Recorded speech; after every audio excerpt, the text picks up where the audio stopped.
ආයිබෝවන් පුතේ අපි අද කතා කරන්නේ 8 වන ශ්‍රේණියේ 14 වන පාඩම. තණ්හාය ජායති සෝකෝ. තණ්හාව නිසා ශෝකයක් උපදින බව තමයි පුතේ මේ පාඩමෙන් කතා කරන්නේ. පුතාලට මතකයි මීට කලින් අපි කතා කරා 13 වන පාඩමේදී දුක්ඛ ආර්ය සත්‍යය මොකක්ද කියන එක. එහෙමනම් මේ පාඩමෙන් කතා කරන්නේ පුතේ සමුදය ආර්ය සත්‍යය. මොකද දුකට හේතුව තමයි තණ්හාව. එහෙනම් තණ්හාව ශෝකයක් උපදින බව අපි මේ පාඩමෙන් කතා කරමු. බුදුරජාණන් වහන්සේගේ මංගල ධර්ම දේශනය වුණේ පුතේ ධම්සක් පැවතුම් සූත්‍ර දේශනාව. එදා ඇසලපුර පසළොස්වක පොහොය දවසේ තමයි පළමු ධර්ම දේශනාව සිද්ධ කරේ බුදුරජාණන් වහන්සේ පස්වක තවුසන් වහන්සේලා උදෙසා. එහෙමනම් පස්වක තවුසන් වහන්සේලාට තමයි පළමු ධර්ම දේශනාව සිදු කළේ. එදා බුදුරජාණන් වහන්සේගේ පහළවීමත් සමග වෙසක් පුර පසළොස්වක පොහෝ දිනේ බුද්ධ රත්නේ පහළ වුණා. ධර්ම රත්නේ පහළ වෙන්නේ පුතේ ඇසලපුර පසළොස්වක පෝය දවසේදී. මේ විදියට උන්වහන්සේ අවබෝධ කරගත්ත ධර්මයේ පළමුවෙන්ම දේශනා කරේ එහෙමනම් පස්වක තවුසන් වහන්සේලාට. ඒ දවසේ තමයි දුක්ඛ සමුදය නිරෝධ මාර්ග කියන ආර්ය සත්‍යයන් 4 ලෝකයට පෙන්නලා දෙන්නේ. අපි කලින් පාඩමේදී කතා කළා ඉපදීමම මහත් දුකක් කියන එක. එහෙමනම් ඒ දුකට හේතුව තමයි පුතේ තණ්හාව. තණ්හාව කියන්නේ ආසාව. දුක්ඛ සමුදය සත්‍යය. දුක හට ගැනීම පිළිබඳ උතුම් සත්‍යය තමයි දුක්ඛ සමුදය සත්‍යය කියන්නේ. එහෙමනම් පුතාලට මතකයි අපි ටිකක් මතක් කරගෙනමු. මීට කලින් පාඩමේදී කතා කළ දුක්ඛාරිය සත්‍යය. පුංචි දරුවෙක් උපත ලැබුව දවසේ ඉඳලා ටිකෙන් ටික වර්ධනය වෙනවා. මේ රූපරාමයේ පුතාලට පේන ආකාරයට ටික ලොකු වෙනවා. ඒ විදියට ඊට පස්සේ ඒ දරුවා පෙර පාසල් යනවා, අනතුරු පාසල් යනවා. ඔය ආකාරයෙන් අධ්‍යාපනය ලැබලා ඉවර වෙලා රැකියාවකට යනවා. ඊට පස්සේ මේ ආදී වශයෙන් වයසටපත් වෙනවා. අනතුරුව ලෙඩ වෙනවා, මරණයටපත් වෙනවා. එහෙනම් ඉපදුන හැම කෙනෙක්ම මරණයටපත් වීම තමයි පුතේ ලෝක ධර්මතාවය. ඉපදුනා නම් කිසි කෙනෙක් සදාකාලිකව ඉන්නේ නැහැ. ඒ පුද්ගලයා මරණයටපත් වෙනවා. ඒ මරණයටපත් වීම පුංචි වයසද ලොකු වයසද එහෙම නැහැ. මේ ආකාරයෙන් කවර වයස් මට්ටමක අය වුණත් ලෙඩ වෙනවා, ඒ වගේම මරණයටපත් වෙනවා. ඇතැම් අය වයසට ගිහිලා මරණයටපත් වෙනවා. ඇතැම් අය මේ ආදි වශයෙන් හදිසියේ එන වසංගත තත්ත්වයන්ට මුහුණ දීමෙන් මරණයටපත් වෙනවා. හරියට කොයි වගේද කිව්වොත් මේ රූපරාමයෙන් පුතාලට දකින්නට පුළුවනි ගස්වල කොළ හැලෙන ආකාරය. මේ ගස්වල කොළ හැලෙන්නේ යම්සේද ඒ වගේ තමයි පුතේ මිනිස් ජීවිතයත්. ඉපදුනා නම් ඒ පුද්ගලයා මරණයටපත් වෙනවා. ඒක හරි දුකයි. එහෙමනම් මේ දුකට හේතුව තමයි තණ්හාව. එහෙමනම් මේ විදියට බුදුරජාණන් වහන්සේ පෙන්නලා දෙනවා පුතේ පුද්ගලයේ විඳින සැප ආකාර දෙකක් තියෙනවා. අපි නිරතුරුව කරන්න පුතේ මේ පංචේන්ද්‍රයන් පිනවමින් යාම. පුද්ගලයෙකු තේරෙන වයසට ආවම නිරතුරුව කරන්න පුතේ. ගෙවෙන හැම තප්පරයකම මේ ඉඳුරන් පිනවීම, ඇස කන නාසය දිව ශරීරය කියන පංචේන්ද්‍රයන් පිනවීම. ඒ විදිහට පංචේන්ද්‍රයන් පිනවමින් නිරතුරුව සංසාරේ සැප හොයමින් යාම තමයි හඳුන්වන්නේ වේදිත සැප වශයෙන්. එහෙමනම් පුද්ගලයෙක් විඳින සැප කොටස් දෙකක් තියෙනවා. එකක් තමයි වේදිත සැප, අනෙක තමයි අවේදිත සැප. මේ වේදිත සැප පුද්ගලයෙකුගේ මේ ආත්මය සතුටින් සිටීම සඳහා නැත්තම් සංසාරිකව හොයන සැප තමයි වේදිත සැප වශයෙන් හඳුන්වන්නේ. අපි හරිම ආසයි පුතේ නිරතුරුව ඇහැ පිනවන්නට. නොයෙකුත් රූප බලන්නට, චිත්‍රපටි බලන්න, නාට්‍ය බලන්න, ඒ විදියට ලස්සනට ඇඳපු අයගේ ලස්සන බලන්න, ඒ ආකාරයෙන්. ඒ වගේම කන පිනවන්නට, හොඳ ගීත අහන්නට, ධර්මයේ ශ්‍රවණය කරන්නට. නාසයෙන් හොඳ සුවඳ වර්ග ආග්‍රහණයට කැමති. දිවට නිරතුරුව රස දේ තමයි අපි ඉල්ලන්නේ. නීරස දේ අපේ දිව ප්‍රතික්ෂේප කරනවා. ඒ වගේම ශරීරයෙන් නිරතුරුවම හොඳ පහසක් තමයි හොයන්නේ. මේ විදියට පංචේන්ද්‍රයන් පිනවීම තමයි පුතේ එහෙමනම් වේදිත සැප වෙන්නේ. සංසාරිකව අපි නිරතුරුව හොයන්නේ වේදිත සැප. අවේදිත සැප කියන්නේ මේ පංචේන්ද්‍රයන් පිනවීම නොව නිර්වාණය සඳහා ගමන් කිරීම, නිවන් ලැබීම තමයි එහෙනම් අවේදිත සැප වශයෙන් දක්වලා තියෙන්නේ. බුදුරජාණන් වහන්සේ මේ දෙකෙන් අනුමත කරන්නේ පුතේ අවේදිත සැප, වේදිත සැප නොව. ඒ නිසා තමයි එදා උන්වහන්සේ මහාභිනිෂ්ක්‍රමණය කරලා ලෞතුරා බුද්ධත්වයට පත් උනේ. මේ අවේදිත සැප වේදිත සැපයට වැඩිය උතුම් වන නිසා. එහෙමනම් පුතාලා බලමු 95 වන පිටුව. 95 වන පිටුවේ සඳහන් වෙනවා පුතේ මේ තණ්හාව මොකක්ද කියන එක. අපි කලින් පාඩමේදී කතා කළා දුක්ඛාරය සත්‍ය. එහෙමනම් මේ පාඩමෙන් කතා කරන්නේ පුතේ සමුදයාරය සත්‍යය. මොකද මේ තණ්හාව දුකට හේතුව තමයි තණ්හාව. තණ්හාව කියන්නේ පුතේ ආශාව. අපි නිරතුරුවම මේ ඇස කන නාසය දිව ශරීරය කියන මෙන්න මේ පංචේන්ද්‍රයන් පිනවීමට හරිම කැමති. මේ පංචේන්ද්‍රයන් පිනවීමට ඇති කැමැත්ත තමයි තණ්හාව වෙන්නේ.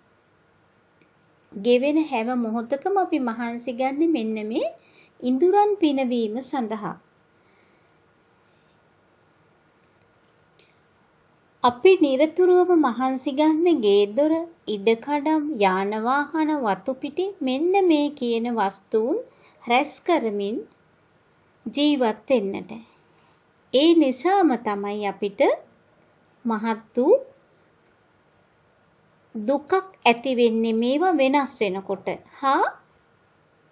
මේ ඉඳුරන් පිනවීමට යාමේදී ඒ තුලින් ඇතිවන වෙනස හේතුවෙන් තමයි අපිට මහත් වූ වේදනාවක් ඇති වෙන්නේ. එහෙමනම් මේ තණ්හාව ඉපදීම ශෝකය ඉපදීමට හේතුවක්.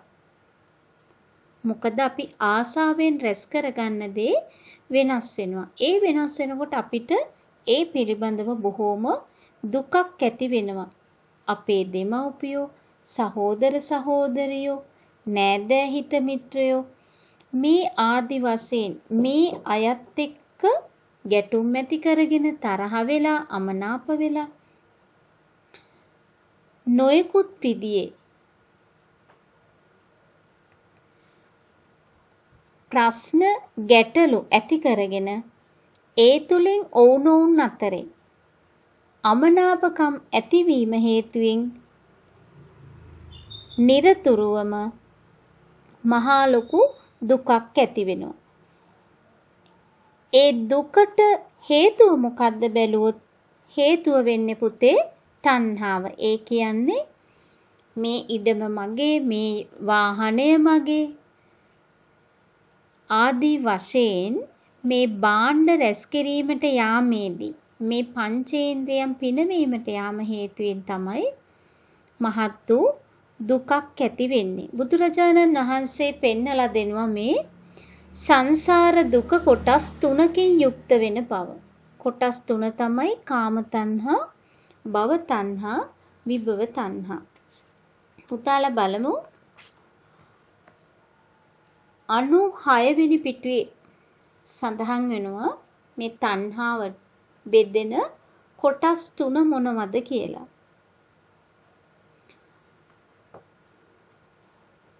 කාම තණ්හාව කියන්නේ පස්කම් සැපතට ඇති ආසාව. පස්කම් සැපත කියන්නේ බලමු පුතේ 97 වෙනි පිටුව. පස්කම් සැපතෙහි ඇල්ම හෙවත් ඉඳුරන් පිනවීමේ ආසාව කාම තණ්හාවයි. එහෙමනම් අපි කලින් සඳහන් කරා පංචේන්ද්‍රියන් ඇස කන නාසය දිව ශරීරය මෙන්න මේ ඉඳුරන් පිනවීමට තියෙන කැමැත්ත තමයි පුතේ කාම තණ්හාව කියන්නේ. නිරතුරුව ලොකු කුඩා කොයි කවුරුත් අපි හරි ආසයි හැම වෙලාවෙම මේ අපේ පංචේන්ද්‍රයන් පිනවන්නට. ඒ විදියට පංචේන්ද්‍රයන් පිනවීමට යාම තමයි කාම තණ්හාව වෙන්නේ. ඒ වගේම භව තණ්හාව කියන්නේ ආත්මය පිළිබඳ තියෙන හැඟීම හේතුවෙන් ඇතිවෙන ආශාව. අපි කවුරුත් ආසයි ජීවත් වෙන්නට. මේ භවයට තියෙන ආසාව නැත්තම් භවයට තියෙන දැඩි කැමැත්ත තමයි පුතේ භව තණ්හාව වෙන්නේ. පුතාලා බලමු දෙවෙනි ඡේදයේ සඳහන් වෙනවා භවයේ යනු පැවැත්වීමයි. පැවැත්ම ඇති බව සිදුවීම යන අර්ථ එහි ඇත. ඒ අනුව පැවැත්මට ඇති ආශාව භව තණ්හාවයි. ස්ථිර වූ පැවැත්මක් ඇතැයිද ආත්මය ස්ථිරව නොවෙනස්ව ගමන් කරන්නේ යයිද පිළිගැනීමෙන් භව තණ්හාව ඇතිවෙයි. මෙසේ සාස්වත දෘෂ්ටිය මුල් කොටගෙන හෙවත් නিত্য ආත්මය පිළිබඳ විශ්වාසය නිසා භව තණ්හාව ඇතිවන්නේය. නিত্য වූ භවයෙහි නැවත නැවතත් උපදිමින් පස්කම් සැප විඳීම නැති ආශාව භව තණ්හාවය. සදාකාලිකවම පස්කම් සුව විඳීමට මිනිසා තුළ ඇති කැමැත්ත ඉන් අදහස් වේ. එහෙමනම් පුතේ හැම වෙලේම මිනිස්සු හරි කැමති මේ ඉපදුන ආත්මය නිරතුරුවම සියලු වස්තුන් රැස් කරමින් පොදි ගහමින් මේ ආත්මය පිනවමින් ජීවිතේ ගත කරන්නට. ඒකට තමයි කියන්නේ භව තණ්හාව කියලා. නිරතුරුව හිතන්නේ මේ ආත්මේ ස්ථීරව පවතින බව. ඒක වෙනස් වෙන්නේ නැති බව. ඒ හේතුවෙන් තමයි තණ්හාව උපදින්නේ. විභව තණ්හාව කියන්නේ පරලොවක් නෑ කියලා පිළිගෙන කටයුතු කිරීම. දැන් පරලොවක් කියන්නේ ඊළඟ ආත්මයක්. නෑ කියලා හිතන කෙනා ඊළඟ ආත්මයක් ගැන නොහිතීම හේතුවෙන් ඕනෑ තරම් පව් කරන්නට පෙළඹෙනවා. මොකද ඊළඟ ආත්මයක් නැත්තම් පව් කරන්නට බය නැහැ. දැන් ඊළඟ ආත්මයක් විශ්වාස කරන අය තමයි පුතේ පව් කරන්නට බය. මොකද පව් කරොත් අපායට යයි. නරක තැනක උපත ලබයි. වැඩියෙන් පව් කරොත් ඒ පවට අනුකූලව විපාක ලැබෙයි. ඒ පවට අනුකූලව සප්ත ආත්මයක් ලැබෙයි. ඒ ආදි වශයෙන් පරලොවක් ගැන විශ්වාස කරනගෙන පව්කම් වලින් ඈත් වුණත් පරලොවක් ගැන විශ්වාසයක් නැති කෙනා මේ ආත්මය විතරයි තියෙන්නේ කියලා හිතන කෙනා පුතේ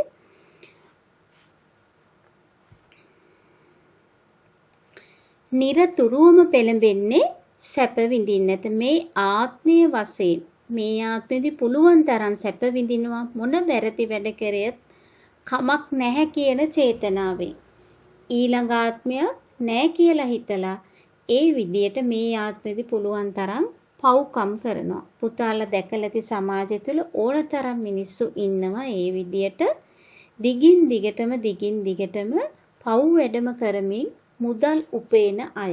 ඊළඟ ආත්මයක් ගැන විශ්වාසයක් නොමැති නිසා. ඒකට තමයි කියන්නේ විභව තණ්හාව. බලමු පුතේ තුන්වෙනි ඡේදයේ ඇතැම්හු සත්‍යයේ නැවත ඉපදීමක් නැතයිද මරණයෙන් ජීවිතයේ කෙලවර වේයයිද සිතති. ඒ අනුව ඔව්හු මෙලොව පැවැත්ම පමණක් පිළිගනිති. මෙලොව හැකිතාක් පස්කම් සුව විඳීමට කැමැති වෙති. එය විභව තණ්හාවයි. ඔවුන්ගේ එකම අපේක්ෂාව මෙලොව හැකිතාක් කම්සුව විඳිමින් ගත කිරීමය. මෙකී විභව තණ්හාව සත්වයාට භවයෙන් භවයට ගමන් කරන සදාකාලික ආත්මයක් නැත. එබැවින් මතු උපතක්ද නැත යන උච්ඡේද දෘෂ්ටිය තුලින් ඇතිවේ. මේ විදියට පුතේ එදා ඉන්දියාවේ බුදුරජාණන් වහන්සේ පහළ වුණ කාලෙදී නොයෙකුත් ඉගැන්වීම් උගන්වපු බ්‍රාහ්මණයෝ හිටියා. සමහරු කියනවා මරණයෙන් පස්සේ ආය උපතක් නැහැ කියලා. තව සමහරු කියනවා මරණයෙන් පස්සේ උපතක් තියෙනවා කියලා. ඒ ආදි වශයෙන් නොයෙකුත් ඉගැන්වීම් කරපු ශාස්ත්‍රවරු හිටියා.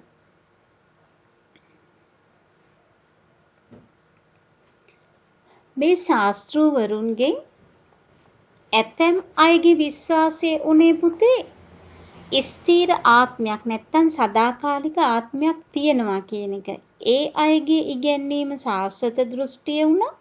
ඇතැම් බමුණුන්ගේ ඉගැන්වීම උනේද සදාකාලික ආත්මයක් නැහැයි කියලා. මතු උපතක් නැති බව. ඒ අය උච්ඡේදවාදී දෘෂ්ටිය ඉගැන්වීම් කරා. ඒ අනුව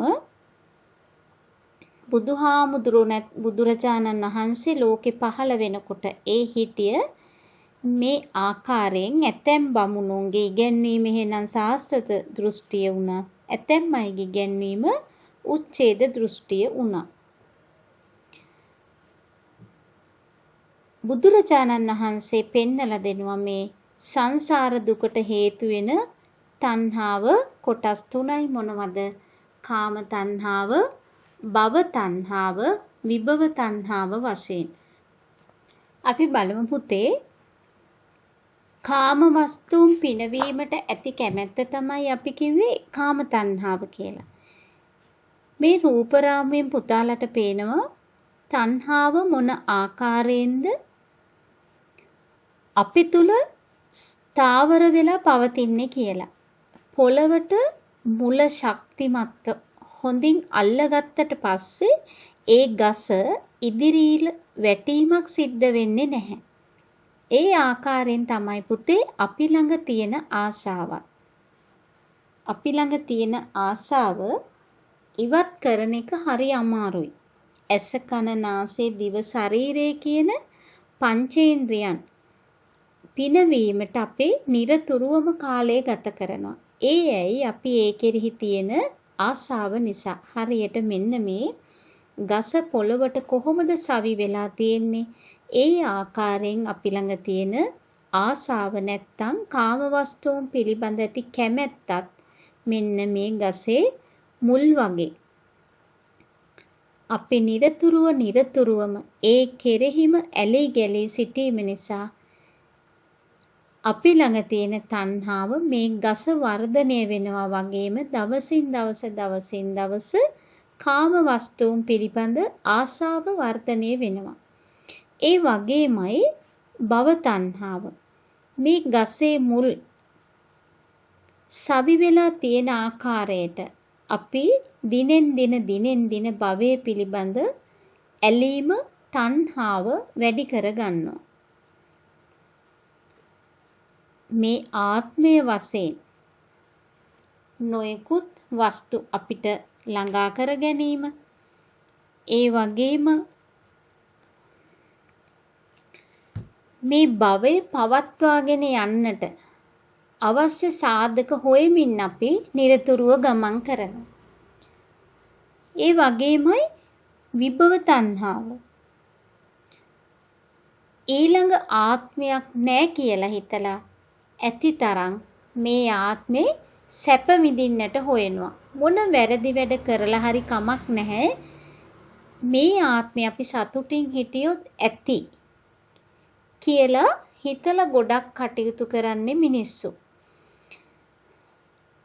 ඒ ආසාව මොන වගේද? මේ ගහේ මේ මුල් පොළවට සවිමත් වෙලා තියෙනවා සමානව අපි තුල මේ විභව තණ්හාව පවතිනවා. එහෙනම් අපි කල යුත්තේ මේ තණ්හාව ටිකෙන් ටික දුරලිය යුතු වෙනවා. මොකද අපි නිරතුරුවම කැමති පුතේ මේ කාම වස්තුන් පිනවමින් භවයේහි ඇලී ගැලී ජීවත් වෙන්නට. එහෙම වුණාම ෂණිකව අපි කරා එන ලෙඩ රෝගවලට මුහුණ දෙන්නට අපිට හරි අමාරුයි. මරණයට මුහුණ දෙන්නට අමාරුයි. වස්තුව දාලා යන්නට අමාරුයි. නමුත් අපිට බුදුරජාණන් වහන්සේ පෙන්නලා දෙන්නේ මේ තණ්හාවෙන් ඉවත් වෙලා නිවන කරා ගමන් කරන විදියට. මොකද බෞද්ධයෙක් විදියට කළ යුතු වෙන්නේ තණ්හාවෙම ඇලී ගැලී සිටීම නෙවෙයි, තණ්හාවේ දාසෙක් වීම නෙවෙයි.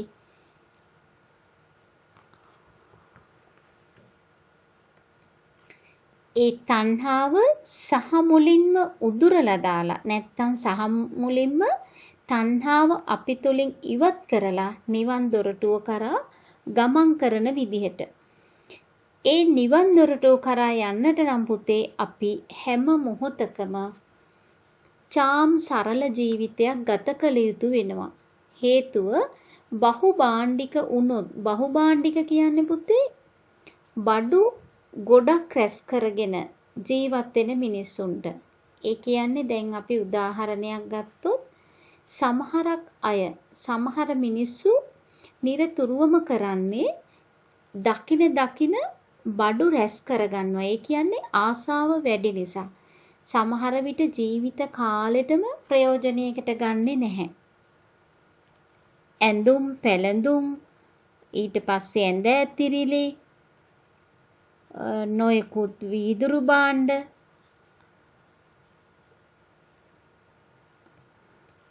පිඟන් කෝප්ප ආදි වශයෙන් දකින බඩු ගෙනල්ලා රැස් කරගන්නවා. ගමනක් යන්නට ගියොත් නොයෙකුත් විලාසිතාවන්ගේ අධික මිල ගණන් දීලා ගන්න ඇඳුම් පැළඳුම් තමයි පාවිච්චි කරන්නේ. ඊට පස්සේ ඒගොල්ලෝ දන්නේම නැතුව මාසේ අවසන් වෙනකොට ලෝකෙට ණයකාරයෙක් වෙන්නට සිද්ධ වෙනවා. ඒ මොකද ඔහු බහුභාණ්ඩික ජීවිතයක් ගත කිරීම හේතුවෙන්. එහෙමනම් බුදුරජාණන් වහන්සේ පෙන්නලා දෙනවා පුතේ මේ විදියට බහුභාණ්ඩික ජීවිතයක් ගෙවන කෙනාට කිසි මොහොතක හිතේ සතුටක් නැහැ. ඇයි ඒ අනෙක් අයගේ ඇස් පිනවීම සඳහා අනෙක් අයට පෙනෙන්නට කන්න බොන්න ගේනවා, ඒ වගේම අඳින්න පළඳින්න වියදම් කරනවා, යාන වාහන වලට වියදම් කරනවා. අවසානයේදී අය විනාශේ කරා යනවා දන්නේම නැතිව. ඒ වගේම ඒ අයට නිරතුරුවම ගැටලුකාරී තත්ත්වයන්ට මුහුණ දෙන්නට සිද්ධ වෙනවා. ආර්ථික ප්‍රශ්න, මේ හැම දෙයකම තියෙන විසඳුම තමයි තණ්හාව ටික දුරු කර ගැනීම. එවිට අර මුහුණ දෙන ගැටලු සියල්ලම ඉවත් වෙන්නට පුළුවන් වෙනවා. ඒ වගේම සතුටින් ප්‍රීතිමත් ජීවිතයක් ගත කරන්න පුළුවන් වෙනවා මේ විදියට මේ තණ්හාවෙන් ඉවත් වීමට කටයුතු කළොත්. මේ තණ්හාවෙන් ඉවත් වුණහම තමයි පුළුවන් වෙන්නේ පුතේ නිවන් දකින්නට. එදා බුදුරජාණන් වහන්සේ පෙන්නලා දුන්නේ දුක්ඛ සමුදය නිරෝධ මාර්ගය. දුක්ඛාරය සත්‍ය, සමුදයාරය සත්‍ය, නිරෝධාරය සත්‍ය හා මාර්ග සත්‍ය වශයෙන්. එහෙමනම් මේ දුක නැති කරොත් විතරමයි නිවන ලබන්නට පුළුවන් වෙන්නේ. දුක්ඛ නිරෝධාරය සත්‍ය වශයෙන් පෙන්නලා දුන්නේ සසර දුක ඇති කරන තණ්හාව මුලින්ම උදුරා දැමීම තමයි දුක්ඛ නිරෝධාරය සත්‍ය වශයෙන් පෙන්නලා දුන්නේ. ඒ කියන්නේ තණ්හාව ශේෂ නැතුව පොඩ්ඩක්වත් ඉතුරු නැතුව දුරු කිරීම. ආශාවන් සම්පූර්ණයෙන්ම අතහැරීම තමයි නිරෝධ නැත්තම් නිවන විදිහට පෙන්නලා දුන්නේ. එහෙනම් මේ නිවන් දකින්නට නම් පුතේ අපි ළඟ තියෙන ආසාව සම්පූර්ණයෙන් ඉවත් කළ යුතු වෙනවා. කොහොමද? මෙන්න මේ ගස මුල් සමගින් ඉවත් කළාසේ අපි ළඟ තියෙන තණ්හාව සහ මුලින්ම අයින් කළ යුතු වෙනවා. සසර කතරින් එතර වෙන්නට නම් Taman ළඟ තියෙන තණ්හාව සහ මුලින්ම නැති කළ යුතු වෙනවා. එතකොට තමයි නිවන් දැකිය හැකි වෙන්නේ. පුතාලා මේ රූපරාමුව බලමු. මේ රූපරාමිය පුතාලට පේනවා මේ ගස මොන ආකාරයෙන්ද පොළවට ශක්තිමත් සවි වෙලා තියෙන්නේ කියලා. එහෙනම් මේ ගසේ ගහ ගලවලා ඉවත් කරන්නට නම් මුලින්ම කළ යුතු වෙන්නේ ගහේ අතු ටික ටික අයින් කරලා ඊට පස්සේ තමයි කඳ කොටස් ඉවත් කළ යුතු වෙන්නේ. එකවරම ගහ උදුරලා ගන්නට බෑ. ඒ වගේම තමයි පුතේ අපි ළඟ තියෙන ආසාව එකවරම ඉවත් කරන්නට බෑ. එහෙනම් පුතාලා චූටි දරුවෝ ටික ටික පුළුවන් පුතේ අපිට ආසාව දුරු කරගන්නට. කොහොමද? පුතාලා දැම්ම ඉඳලා පොඩි කාලේ ඉඳලම පුතාලට පුළුවනි නම් Taman ළඟ තියෙන දේ තව කෙනෙකුට දීලා ඒ වස්තුව කෙරෙහි තියෙන ආසාව අයින් කරන්නට ඒ විදියට තමයි පුතේ පුළුවන් වෙන්නේ ආසාව ටික ටික අපිට දුරු කරන්නට. එතකොට අපිට පුළුවන් වෙනවා මේ ආසාව නැත්තම් වස්තුන් කෙරෙහි තියෙන දැඩි කැමැත්ත ඉවත් කරන එක තමයි පුතේ කරන්න බැරි අමාරුම වැඩේ. එහෙනම් අපිට පුළුවන් පුතාලා ඉස්කෝලේ යන පොඩි දරුවෝ අපිට පුංචි කාලෙම යාළුවෙකුට පැන්සලක් නැත්තම් අපිට පුළුවනි කැමැත්තෙන්ම අපි ළඟ පැන්සල් 2ක් 3ක් තියෙනවා. දැන් ඉස්සර වගේ නෙවෙයි. පුතාලගේ පැන්සල් පෙට්ටිය බැලුවොත් පෑන් 10ක් 12ක් තියෙනවා පෙට්ටියේ. නැත්තම් පෙන්සිල් කේස් එකේ පැන්සල් 3 4 තියෙනවා. ඉරේස 2 3 තියෙනවා. එතකොට අපිට පුළුවන් පුතේ නැති දරුවෙකුට පැන්සලක් තෑගි දෙන්න, දානය කරන්න. ඒකට ආසාව හිතේ තියලා නැතුව දෙන්න ඕනේ. අතහැරීමම තමයි ඒ දීම. පෑනක් ඉල්ලුවොත් යාළුවේ ගේන්නට බැරි වෙලා අපිට දෙන්නට පුළුවනි. ඉල්ලුවේ නැත්තත් අපිට පුළුවනි පන්තියේ ඉන්නවා නම් අහිංසක දරුවෙක් පෑනක් පැන්සලක් පොතක් මිල දීලා ගන්නට අමාරු ගෙදර ආර්ථික ප්‍රශ්න තියෙන දරුවෙක් අපිට පුළුවන් පුතේ එහෙමනම් අපිට හිතලා ඒ දරුවට ඉල්ලන්නට කලින් දෙන්නට පුළුවනි. මේ පොත තියාගන්න, ඔයා මේ පෑන ගන්න, ඔයා මේ පැන්සල ගන්න ආදි වශයෙන් අන්න ඒ විදියට තමයි පුතේ අපි ආසාව අතහරින්නට පුරුදු වෙන්නේ පුංචි කාලේ ඉඳලා. එහෙම වුණාම තව අවුරුදු 6-7ක් යනකොට පුතාලට ගොඩක් දුරට බොහෝ දුරට මේ ආසාව අතහරින්නට පුළුවන් වෙනවා. ඒ වගේම අපිට ඇඳුම් වැඩියෙන් තියෙනවා නම් නැති බැරි දරුවෙකුට ඇඳුමක් පරිත්‍යාග කරන්නට පුළුවනි. ඇඳලා ඉවත් කරන ප්‍රයෝජනයට තව කෙනෙකුට ගන්නට බැරි දෙ නෙවෙයි පුතේ. අපි දිය යුතු වෙන්නේ අලුත් දේ, හොඳ දේ. ඒ කෙරෙහි තියෙන ආසාව අඩු කරමින් දෙන්නට පුළුවන් නම් ඒක එක පැත්තකින් දානයක් වෙනවා. අනෙක් පැත්තෙන් අපි අතහරින්නට පුරුදු වෙනවා. එතකොට ওই විදිහට අපිට පුළුවන් වෙනවා අර මේ අතු ටික සිඳලා කපලා ඉවත් කරලා ඊට පස්සේ ගහ වට හොඳින් උපකරණකින් ගහ වට හොඳට පාදලා ඉවර වෙලා තමයි මුල උදුරලා ගන්නට වෙන්නේ. ඒ විදියට අපි ටික දැම්ම පුංචි කාලේ ඉඳලා දානේ පුරුදු කරොත් අපිට පුළුවන් වෙනවා පුතේ අතහැරීම පුරුදු කරොත් මේ නිවන් දොරටුව කරා යන්නට දානය තුලින් ආසාව අඩු කිරීම තුලින්. එහෙමනම් කාම වස්තුන් කෙරෙහි ආසාව, භවය පිළිබඳ ආසාව, ඒ වගේම භවයක් නැහැයි කියලා මේ ආත්මය සතුටු කිරීමේ ඇති ආසාව මෙන්න මේ ආසාවයන්ගෙන් අපිට පුළුවන් එවිට දුරු වෙන්නට. ආසාවෙන් දුරු වූ තැන නිවන ලබා ගැනීමට මඟ පෑදෙනවා. මේ විදියට පුතේ බුදුරජාණන් වහන්සේ නිරතුරුවම පෙන්නලා දෙන්නේ සීමිත ආසාවන් නැතුව ජීවත් වෙන විදියට. සන්තුස්සකෝ කියන්නේ ලද දෙයින් සතුටු වීම. සුබරෝ කියන්නේ අසීමිත අපේක්ෂාවන් නැති අයෙක් වීම. අප්පකිච්චෝ වැඩ අඩුයි. සල්ලවුකුවුත්ති කියන්නේ පැවැත්ම සැහැල්ලුයි. සන්තින්ද්‍රිය කියන්නේ ඉන්ද්‍රිය සංවරයි. නිපකෝ කියන්නේ ඔහු නුවණැත්තේ. එහෙමනම් අසීමිත ආසාවන් හේතුවෙන් ඔහු නිරතුරුවම ගමන් කරන්නේ නිවන් දොරටුවෙන් පරිබාහිරව. මොකද ගෙවෙන හැම මොහොතකම ඔහු කරන්නේ මාන්න රැස් කිරීම. ආසාවන් පසුපස හඹා යාම. පුතාලට පැහැදිලි වෙනවා 96 පිටුවේ පළවෙනි ඡේදයේ යම් පුද්ගලයෙකු බහුභාණ්ඩික බවට පත් කරවීමට ප්‍රධාන හේතුව මෙම තණ්හාවයි. එවැනි බහුභාණ්ඩිකත්වයට හුරු වූ පුද්ගලයා පහසුවෙන් පෝෂණය කළ හැකි හෙවත් රැකිය හැකි කෙනෙක් නොවේ. හැම මොහොතකම පුතේ බහුභාණ්ඩික පුද්ගලයා කරන්නේ වස්තුව රැස් කිරීම. යාන වාහන, ගේ දොර, ඉඩකඩම්, වතු පිටි හැම මොහොතකම ඒ වගේම අධික මිල දීලා ගන්න ඇඳුම් පැළඳුම්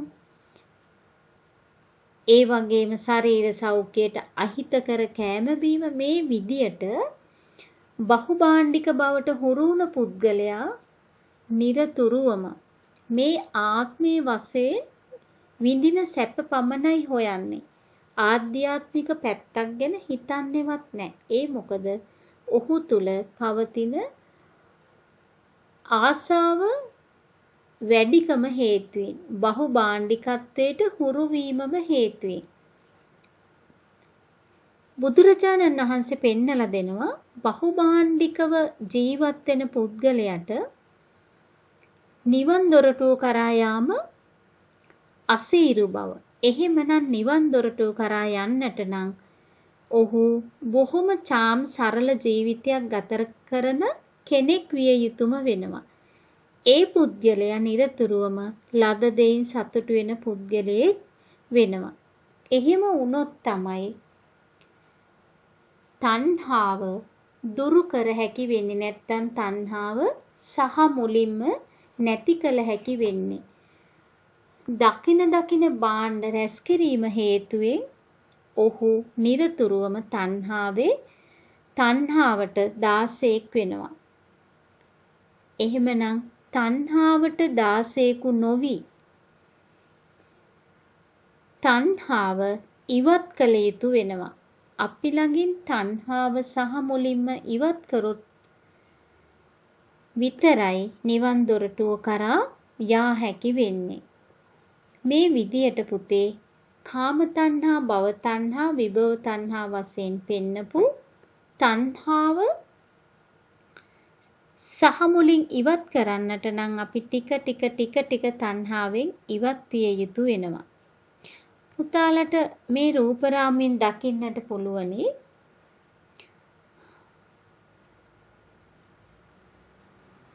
අපේ සංඝයා වහන්සේලා තමයි පුතේ සමාජයේ ගන්න පුළුවන් හොඳම චාම් සරල ජීවිතයක් ගත කරන අය විදියට. එදා බුදුරජාණන් වහන්සේ පෙන්නලා දෙනවා සංඝයා වහන්සේ බොහොම සරල ජීවිතයක් ගත කරන්නේ. අදටත් හෙටටත් ඒක ඒ විදියමයි. පුතාලට දකින්නට පුළුවනි මේ ගංගාවේ අවසානයක් නැහැ, ගඟක් නිරතුරුවම ගලනවා.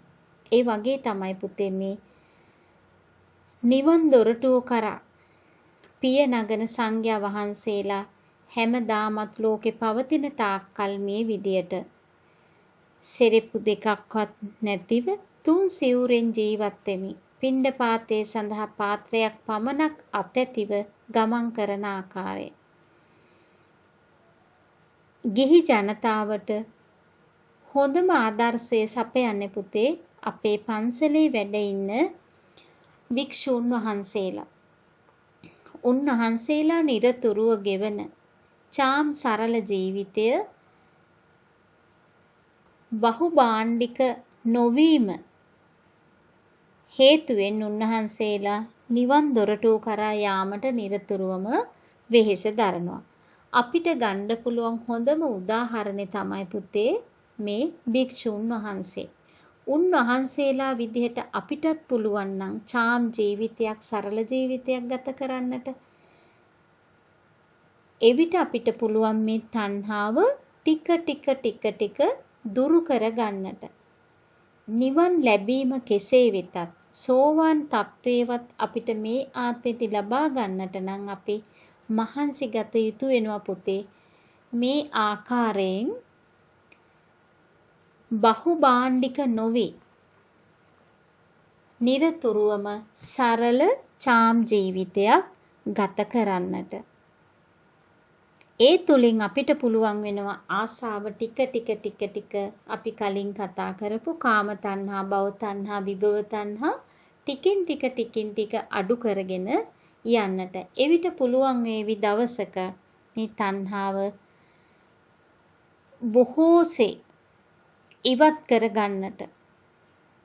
ඒ අනුව කවදාක හෝ නිවන් දොරටුව කරා අපිට යාමට හැකි වේවි.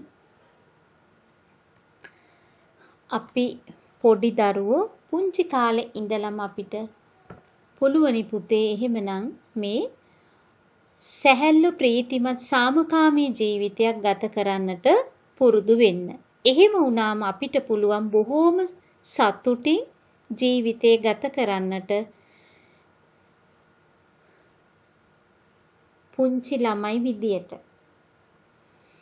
අපි බලමු පුතේ 98 පිටුවේ තියෙනවා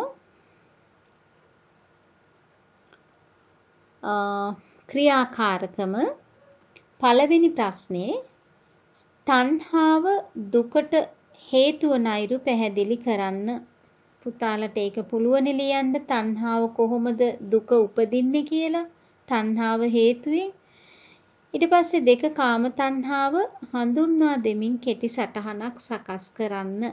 එකත් ඔයාලට පුළුවනි කාම තණ්හාව විදියට සඳහන් කරේ අපේ ඉන්ද්‍රයන් පංචේන්ද්‍රයන් පිනවෙමින් යාම.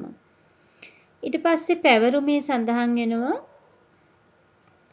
මිනිසුන් තණ්හාවට වහල් වීමෙන් විවිධ ප්‍රශ්න හා විපත්වලට මුහුණ දුන් අවස්ථා 5ක් පුවත්පත් වලින් උපුටා කුඩා පොත් පිංචක් සකස් කරන්න. පුතාලට ඒක කරන්නට පුළුවනි.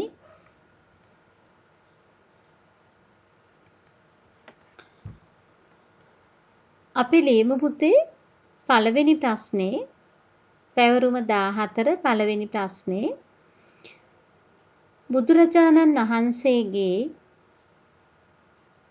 බුදුරජාණන් වහන්සේගේ මංගල ධර්මදේශනය නම් කරන්න. බුදුරජාණන් වහන්සේගේ මංගල ධර්මදේශනය නම් කරන්න. 2 අපි විඳින සැප බෙදෙන කොටස් දෙක නම් කරන්න. 3. ත්‍රිවිධාකාර තණ්හාව ලියන්න. ත්‍රිවිධාකාර තණ්හාව ලියන්න. 4. පංච ඉන්ද්‍රිය නම් කරන්න. පංච ඉන්ද්‍රිය නම් කරන්න. 5. ත්‍රිවිධාකාර තණ්හාව කෙටියෙන් විස්තර කරන්න. ත්‍රිවිධාකාර තණ්හාව කෙටියෙන් විස්තර කරන්න. හොඳයි පුතේ, විනාඩි 10ක් වගේ කාලයක් තුල ඉක්මනින් උත්තර ටික ලියමු.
හොඳයි පුතේ, බලමු උත්තර ටික.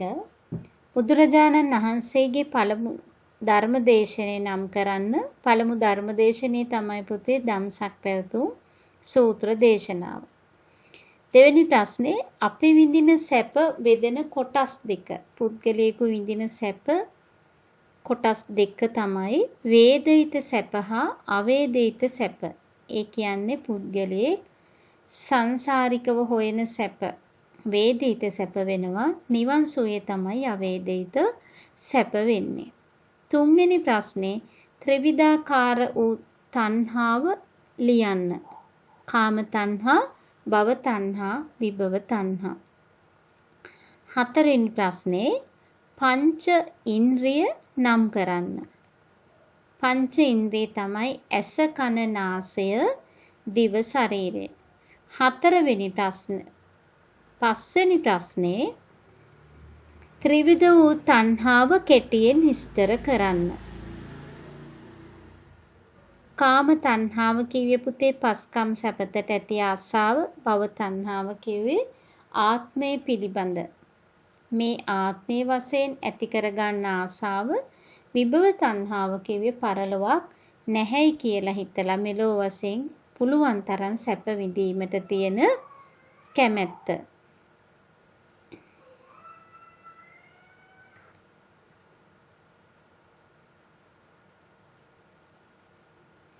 හොඳයි පුතේ, එහෙමනම් පුතාලා ඔය විදියට උත්තර ටික පෙළගස්සලා පුළුවනි මේ ආකාරයෙන් ලකුණු සටහන් කරලා පුතාලගේ මතක ශක්තිය මොන වගේද කියලා නිරීක්ෂණය කරගන්නට. එහෙමනම් පුතේ අපි පාඩම නවත්තමු. ආයුබෝවන්.